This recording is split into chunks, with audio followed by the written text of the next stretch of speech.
confidential funds ang House of Representatives. Would you like to address that question? Okay, squarely, wala pong confidential funds ang Congress. Yung pong sinasabi na 1.6 billion ay extraordinary expenses. Ano po yun? Para lang po sa ano, for everyone is very clear. How is that different from confidential? Kasi pag tinignan mo kasi yung GAA, it's under the same heading. Tama po. Kasi ang heading ay confidential, intelligence, and extraordinary. So, magkaiba po yung confidential doon po sa extraordinary. Yung extraordinary po ay fully auditable, which is different from confidential. At ang Congress ay wala po ng confidential. Yung extraordinary po ay yung katulad po halimbawa ng expenses during calamities. So, that's an example of extraordinary expense. Okay, kung kakaiba po, parang gano'n. Unforeseen circumstances. Yes, parang gano'n. Opo. Hindi siya confidential. Yes. So in short, that's right. Amo naman ni Roque si House Committee on Appropriations Senior Vice Chairman Representative Stella Kimbo na magpakatotoo sa isyu ng extraordinary funds sa Kamara. Ayon kay Roque, mas madali itong gamitin at hindi kinakailangan ng liquidation. Ayan pa yung issue na tinatanggi ni Congresswoman Kimbo. Hoy, Congressman Kimbo, galing po ako sa Kamara.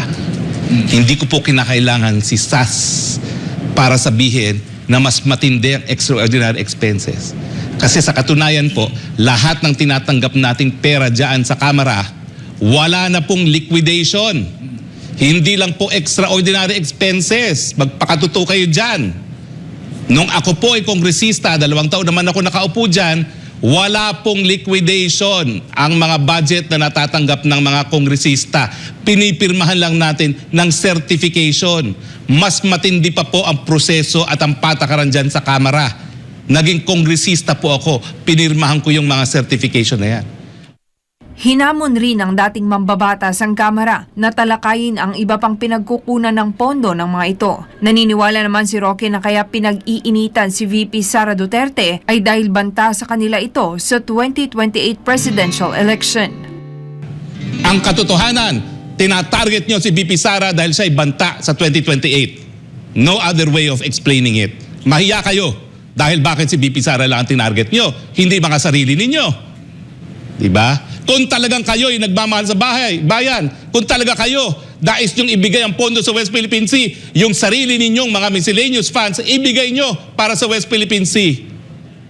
Magugunita na batay sa anunsyo ng House Committee on Appropriations nitong Martes, aalisin sa OVP, DepEd at iba pang mga civilian agencies ang kanilang confidential funds sa panukalang budget sa susunod na taon at ililipat ito sa mga kinauukulang ahensya ng pamahalaan na may kaugnayan sa pinag-aagawang teritoryo sa West Philippine Sea.